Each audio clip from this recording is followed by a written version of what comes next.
And it's the alchemy of the weed cookery, this idea that you're messing around somewhere between science and art and magic, that it's really exciting and really compelling to me. The end of 2015, I heard the number 344. That was the most homicides in Baltimore City for the city's history. Hearing that was pretty disturbing to me. I knew I wanted to do something about it, but I wasn't quite sure what. Traditionally, in many cultures, there's been this idea of extended families living together. But what we found is that's really changed. That old system was based on a different time.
All right, that would be nice. I like food, and I like Portland. And it's funky, and people really, they celebrate that, and they wave the flag. Like, there's something to be gained in Portland from being kind of kooky. Like, if I make something and it tastes like ganky weed, then I haven't done my job. And it's the alchemy of the weed cookery, this idea that you're messing around somewhere between science and art and magic, that it's really exciting and really compelling to me. I always cook from the flower up. I think that as a chef and as a person who likes weed quite a bit, that's the way that I show my respect. So this right here is some foie gras. It's a mousse that has exactly 1/2 milligram of THC to 1 milligram, or 1 gram, of the foie gras. And I don't have a lot of places in my life where I'm particularly moderate or careful. And it actually is a little bit strange to me how seriously I take this.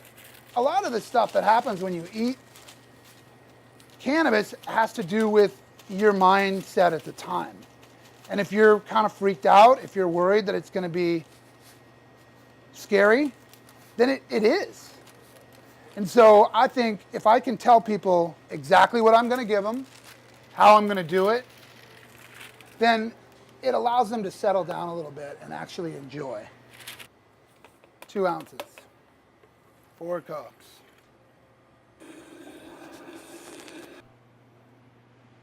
Borage.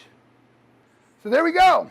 That's the nasturtium butter infused. There's 5 milligrams of THC in there, some fava leaves, pineapple sage flower, and dill.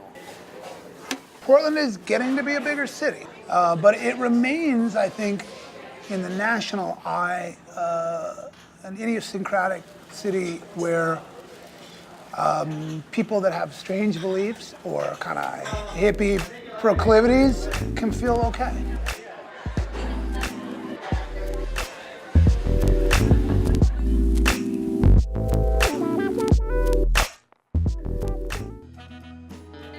People told me, hey, there's this place in the north where it rains a lot, and the people are all exactly like you and love the things you like about sustainability and recycling and caring about farmers and transparency, and you got to go check it out.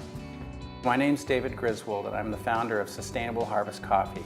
Our core business is finding coffees from around the world, from Latin America, from East Africa, and from Asia, and then selling it to coffee roasters so they can retail it to consumers. So what we try to do in our business model, we're called Sustainable Harvest, is find a way that the farmers who are selling will be able to pass their farms on to their children and future generations and continue farming coffee, which isn't the easiest thing to do with all the changes happening in our environment and in our economy. To make coffee profitable is really a big challenge, and that's what we face every day. In the case of coffee farms, I think that the job situation has been difficult because the prices are so competitive right now. My name is Stephanie Davila. I am visiting from Guatemala. I'm a coffee farmer and green coffee exporter in Guatemala. I totally believe that the current commercial models are not working for the farmers, and that is one of the reasons I am here, because I'm looking for further opportunities to expand my business, but getting closer to the people who consume the coffee. We think one thing that can be done to help farmers is to get them connected directly to the people who sell their coffee, and so that there can be an empathetic relationship between the buyer and the seller. We call that relationship coffee. And by empathy, it means really understanding, what does my producer need to survive? It's not that different than when you might go to a farmer's market and meet the farmer and hear a little bit about what does it take to grow tomatoes or strawberries or whatever it is they're selling. You start to understand their life a little more, and you sometimes say, you know, it's more expensive maybe what I'm buying here than at the grocery store, but I feel good about my purchase. Actually going to a polling station and casting a vote, you can do it with your dollar. That's the one place. How you spend your money is how you can actually have a voice and backing up the things that you value personally. And I think that the culture here is just to spend responsibly. We will find that in 10 or 20 years, most of the coffee that we drink will come from just two countries. One will be Brazil, where coffee can be mechanized and is very flat, and so they can pick beans by machines, or in Vietnam, where the labor costs are so low. And the coffees from those countries are in some cases good, but in most cases are just sort of mediocre. They're not the flavors that we're used to from a place like Guatemala or Costa Rica or Kenya. And so our fear and our concern at Sustainable Harvest is, how do we make those farms profitable in those places so that coffee can be really a taste of place that spans the whole world.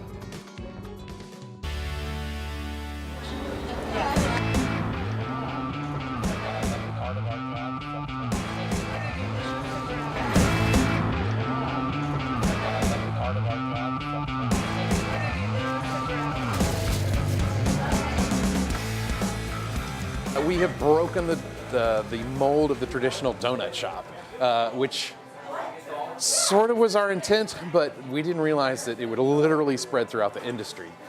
We just saw, typical donut shop. Well, why not make it a little crazy? Make it, and in our minds back then, make it a little Portland in our eyes. We thought Portland's, keep Portland weird, make it a crazy stuff, and we enjoyed that. We wanted to experiment with that. And so that was kind of the idea, just like, let's try some crazy stuff. And what looks good for the camera? What tastes good?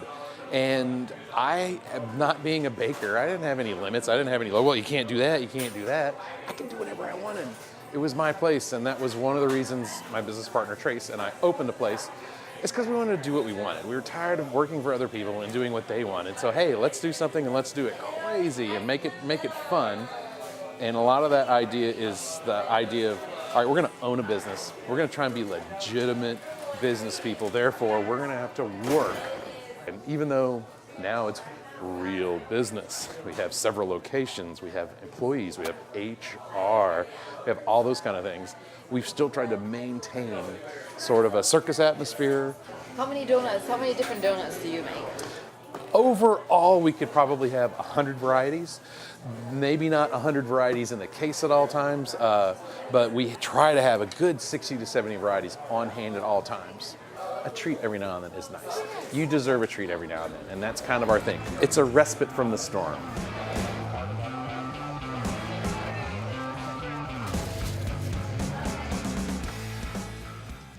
I just don't understand how all the young people, only when it's their family member or one of their friends, do they care that a life has been lost. But all life is precious. You're right. All life should be savored.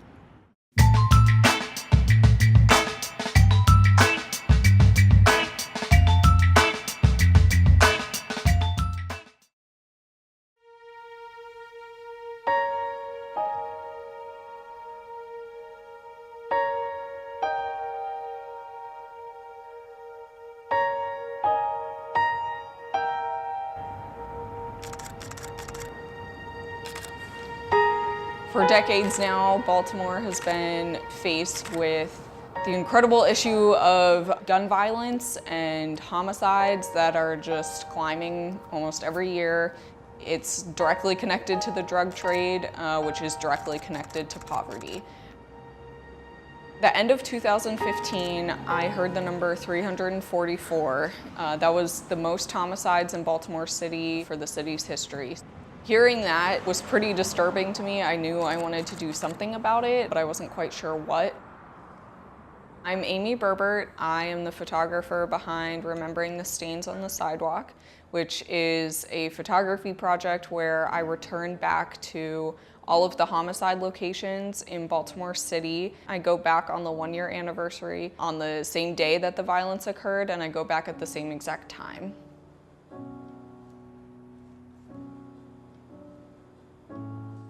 Sit. Okay.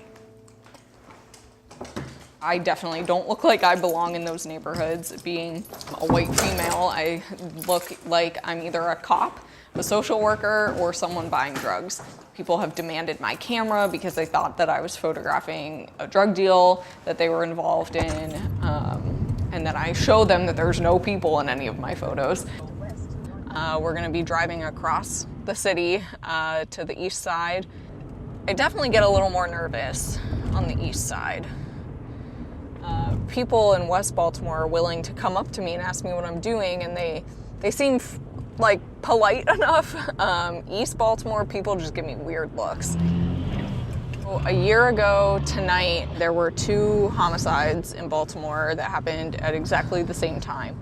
They believe that there was a targeted victim that was not in the home, but this woman was killed in the process. There were children upstairs when it happened.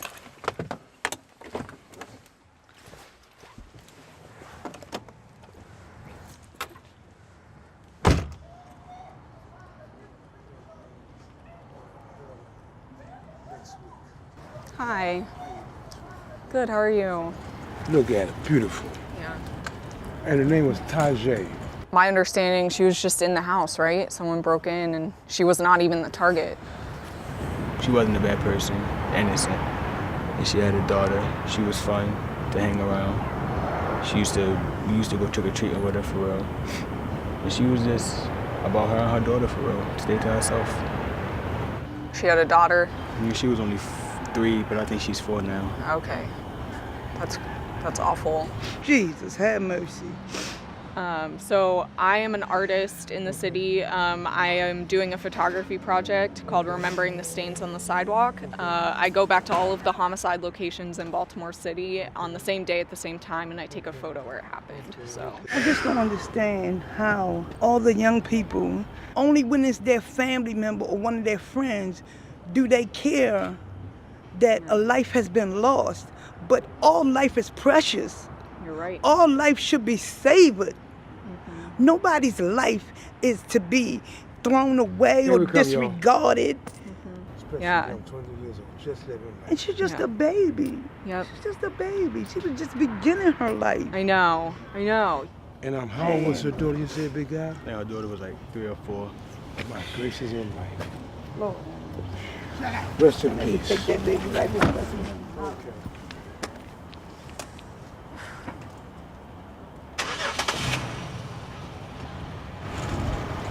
I was at my house. That's when I seen ambulance and stuff coming up the street. My homeboy Earl called my brother Zion and told him that she was shot. Wow.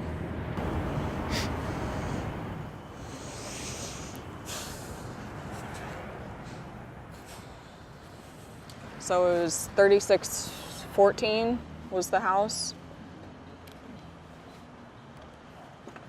I'd love to get this too, though.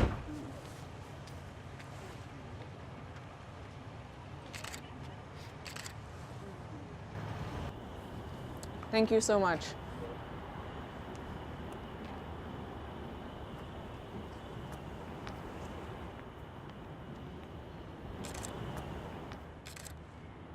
I want people to be able to look at these photos and imagine that they're standing there and that this person is dying. And suddenly they feel this emotional connection through this photo, and they can see the victims as individuals and as human beings that, you know, otherwise were just a number. I'm not trying to bring beauty to the world. I'm not trying to make money off of this. I'm really just trying to bring awareness and understanding and compassion to the issue of homicide in Baltimore City. I think social media really has a greater reach. For people to be able to see the image pop up on their Instagram feed or their Facebook feed on the day of, then that gives them the opportunity to pause and remember that person as well.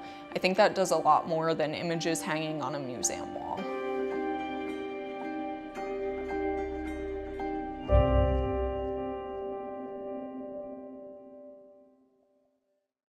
Inside every wolf dog is a war.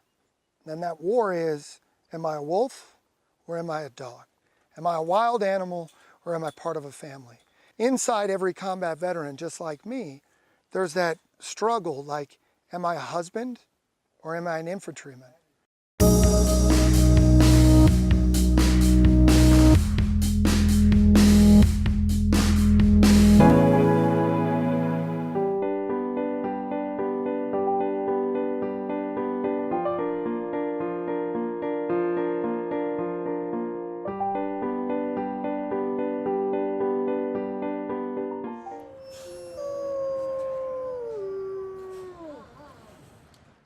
People are breeding wolves and dogs together, and they think it's a good idea. They think it makes a good pet, and for the most part, they do not. Because guess what? They've got wolf in them. He had been living in Bakersfield, California, and he was just in someone's small backyard. And there were constant complaints from animal control. When they get out, they kill the neighborhood dogs and cats, and they can jump 8-foot fences and dig under 6-foot dig guards, and they don't make good pets. Inside every wolf dog is a war. And that war is, am I a wolf or am I a dog? Am I a wild animal or am I part of a family? Inside every combat veteran, just like me, there's that struggle like, am I a husband or am I an infantryman? They're different things. As an infantryman, you learn that the solution to everything is death.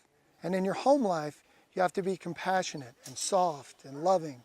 And those two worlds collide all the time. And that's what makes it so hard for returning combat veterans.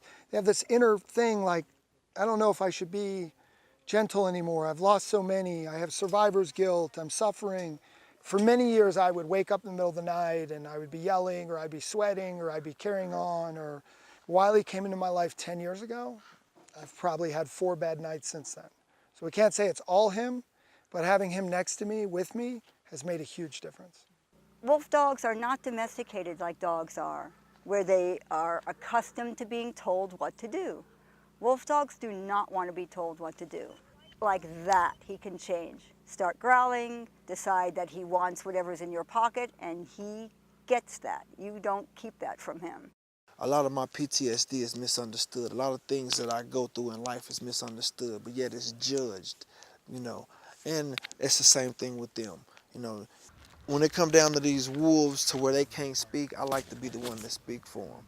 I like to be that one to stand up for them.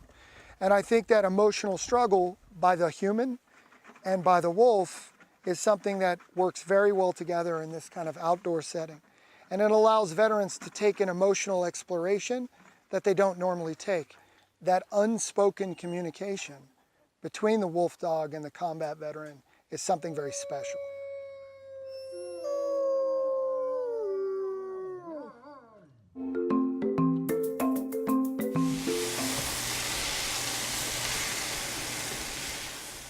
This is a community living. All the time we are together. We are taking teas, we are having our food together, we are talking, we are having spiritual classes, we are having yoga, we go for a walk together. Nobody is lonely here. Living here in America as the son of immigrants, I've realized that there's unique needs that immigrants have. I started this because I was thinking about what I could do for my parents and how they could live. The children are so busy nowadays. So they are all the time working, taking care of their kids. So we don't want to interfere in their lives. So it is better to have independent living. That's what I feel. Traditionally, in many cultures, there's been this idea of extended families living together. But what we found is that's really changed. That old system was based on a different time when women were in the house, really taking care of, in many cultures, their husbands' parents. Obviously, the role of women in society has changed globally.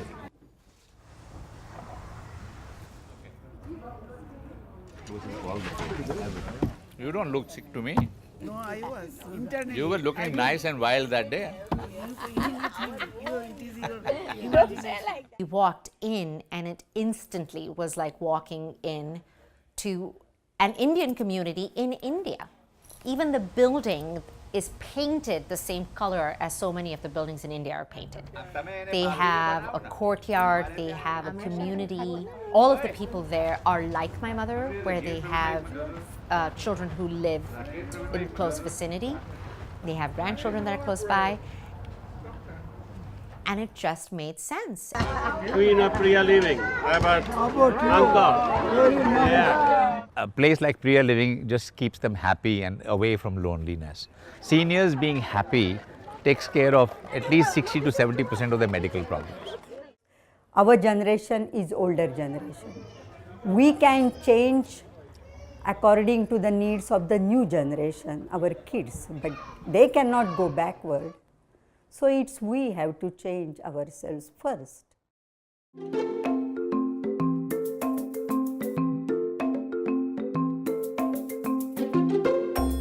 Anybody wants to cuddle me. This kind of robot is the next step because Amazon Echo, Google Home can't move. They are not alive. It's not a character, Here's a sharpener for you. Keep your mind sharp. This is like a humanoid.